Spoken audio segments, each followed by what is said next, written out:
अजीज नाजरीन, मैं आप सबको हमारे रोज़ाना के हक के सवाल प्रोग्राम की नई किस्त में खुशामदीद कहता हूँ। नाजरीन, इस प्रोग्राम में हम आपके सवालात का एहतराम करते हैं और बाइबल मुकद्दस में से मंतकी तौर पर इनका जवाब आपको देते हैं। इस प्रोग्राम में हम मसीही ज़िंदगी, मसीही ईमान और मसीह में बढ़ने के मुतल्लिक सवाल लेते हैं और हमारे आज की किस्त का सवाल तसलीस से मुतल्लिक है। तसलीस का लफ्ज़ बाइबल मुकद्दस में कहीं मौजूद नहीं, तो फिर हमने इस लफ्ज़ की बुनियाद पर अपना ईमान कैसे कायम किया? तो इसका जवाब जानेंगे हम एक छोटे से वक्फे के बाद।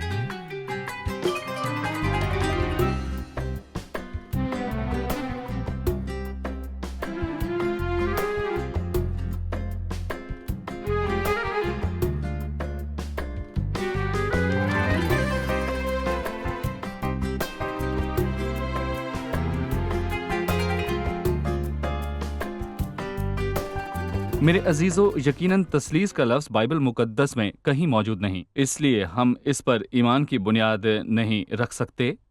ऐसा करना मुज़ाहिका खेज़ है। अगर आप बाइबल मुकद्दस में से दादा यानी ग्रैंड फादर का लफ्ज़ तलाश करें तो नहीं मिलता। अगर बाइबल मुकद्दस में ये लफ्ज़ नहीं, तो क्या अब्राहम याकूब का दादा नहीं हुआ? क्या इससे मुराद ये है कि बाइबल मुकद्दस में लफ्ज़ दादा मौजूद ही नहीं? तो ऐसा बिल्कुल नहीं है, बल्कि इसमें बाप दादा का बयान है। इसी तरह तसलीस का लफ्ज़ ख़ुसूसन बाइबल मुकद्दस में मौजूद नहीं, लेकिन हम इसको पूरी बाइबल में देख सकते हैं। इससे पहले कि मैं कहूं कि तसलीस बाइबल मुकद्दस के हर सफ़े पर है, तो मैं बताना चाहता हूं कि इस कायनात में खुदा की 3 निशानियां हैं। ये आम है कि मेयार का एक मखसूस दस्तखत होता है। किसी भी होटल या इमारत को देखें तो इससे मालूम होता है कि इसका मेमार कौन है। इसी तरह रूह का भी एक मखसूस नक्श है। अजीज़ों, खुदा के 3 अकानीम हैं, इसलिए इस कायनात में भी 3 छाप या नक्श हैं।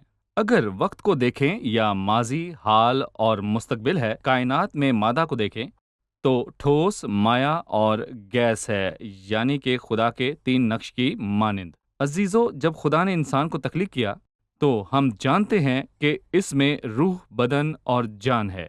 इन तीनों से इंसान बना। अब हम बाइबल मुकद्दस में से वो हवालात देखेंगे जिनमें तसलीस का बयान हुआ। तो सबसे पहले पैदाइश पहला बाब पढ़ें तो खुदा ने इब्तिदा में ज़मीन व आसमान को पैदा किया। खुदा ने, एलोहीम ने ज़मीन व आसमान को पैदा किया। जब एलोहीम कहें तो ये जमा का सीगा है, ये वाहिद नहीं। जब पैदाइश पहला बाब 26वीं आयत हम पढ़ते हैं, फिर खुदा ने कहा कि हम इंसान को अपनी सूरत पर, अपनी शबी की मानिंद बनाए। यहाँ भी ये वाहिद नहीं बल्कि जमा है। फिर इसके बाद अगर हम यसाया 48:16 को देखें, लिखा है, मेरे नज़दीक आओ और ये सुनो, मैंने शुरू ही से पोशीदगी में काम नहीं किया, जिस वक्त से कि वो था मैं वहीं था। फिर इसके बाद हम यसाया 48 की आयत देखें, खुसूसन तसलीस का बताती है। यहाँ लिखा है, मैंने शुरू ही से पोशीदगी में काम नहीं किया। हम इससे जानते हैं कि ये बेटा है, यहाँ कलाम करने वाला बेटा है। पर लिखा है, जिस वक्त से कि वो था मैं वहीं था। वो कौन? यानी खुदा बाप। मसीह ने बेटे के तौर पर ये कलाम किया। ये इसका दूसरा अकनूम है। तसलीस में कोई पहला दूसरा नहीं, यहाँ दूसरे से मुराद बात करने वाली दूसरी हस्ती है। और अब खुदा ने और उसकी रूह ने मुझको भेजा है। फिर उसने रूह का जिक्र किया। पहले बाप, बेटे और फिर रूहुल कुद्स का बयान है। यसाया 48वें बाब की इस आयत में पाक तसलीस का बयान किया गया। और फिर यसाया 61वें बाब में भी ऐसा है, खुदा की रूह मुझ पर है, क्योंकि उसने मुझे मसा किया ताकि हलीमों को खुशखबरी सुनाऊं। उसने मुझे भेजा है कि शिकस्ता दिलों को तसल्ली दूं, कैदियों के लिए रिहाई और असीरों के लिए आज़ादी का ऐलान करूं। यहाँ मुतकल्लम कौन है? अगर हम लूका की इंजील 4 बाब का मुताला करें तो हमें पता चलता है कि ये मसीह है। मसीह ने ये कहा, खुदा की रूह मुझ पर है, सो उसने खुदा की रूह का जिक्र किया। उसने रूहुल कुद्स और बाप का जिक्र किया। मसीह है जो मसाह किया गया। अजीज़ों, ये 3 अकानीम हैं और मैं बताना चाहता हूँ कि इसमें 3 हस्तियाँ हैं। लिहाजा यहाँ हमें तसलीस का लफ्ज़ कहीं नहीं मिलता, लेकिन मैं बताना चाहता हूँ कि बहुत सी आयात में इसका बयान है। اگر ہم متی رسول کی انجیل پڑھیں تو متی 28ویں باب کی 19 آیت میں لکھا ہے، پس تم جا کر سب قوموں کو شاگرد بناؤ اور ان کو باپ اور بیٹے اور روح القدس کے نام سے بپتسمہ دو۔ یہ مسیح کے واضح الفاظ ہیں۔ یہاں ان تینوں کا ذکر ہوا، باپ، بیٹا اور روح القدس۔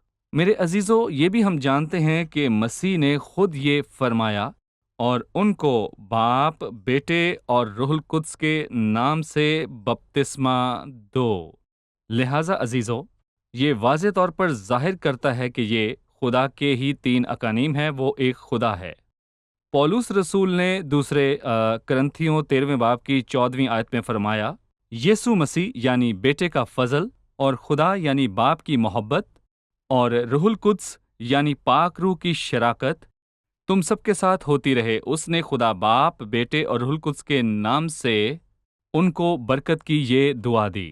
لہٰذا اس میں یہ تینوں شامل ہے۔ اس کے بعد اگر ہم مزید آگے بڑھیں، پہلا پطرس پہلے باب کی پہلی اور دوسری آیت قوت بھری ہیں، کیونکہ عزیزو میں آپ کو بتانا چاہتا ہوں کہ ان میں تینوں کا بیان موجود ہے۔ پطرس کی طرف سے جو یسوع مسیح کا رسول ہے، ان مسافروں کے نام جو پنتس، گلتیا، کپدوکیا، آسیا اور بھتنیا میں جا بجا رہتے ہیں۔ اگلی آیت ہم اس پر غور کریں گے۔ اور خدا باپ کے علم سابق کے موافق روح کے پاک کرنے سے فرما بردار ہونے اور یسوع مسیح کا خون چھڑکے جانے کے لیے پراگندہ ہوئے ہیں، فضل اور اطمینان تمہیں حاصل ہوتا رہے۔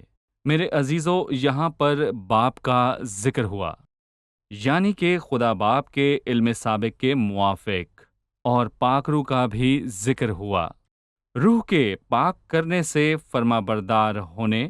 پھر اس کے بعد بیٹے کا ذکر ہے، یسوع مسیح کا خون چھڑکے جانے کے لیے، کیونکہ یسوع مسیح ہی بیٹا ہے۔ ان سبھی آیات میں ہم تثلیث کو دیکھ سکتے ہیں، یعنی باپ اور بیٹا اور روح القدس۔ عزیزو، بے شک بائبل مقدس میں براہ راست تثلیث کا لفظ کہیں موجود نہیں، لیکن میں آپ کو بتانا چاہتا ہوں کہ اس کے ہر صفحے پر اس کا بیان کیا گیا ہے۔ تثلیث میں کوئی ترتیب نہیں کہ پہلے باپ، پھر بیٹا اور پھر روح القدس ہے، بلکہ ہمارے سامنے آیات میں یوں لکھا ہے کہ باپ اور بیٹا اور روح القدس، حالانکہ یہ تینوں ہی برابر ہیں۔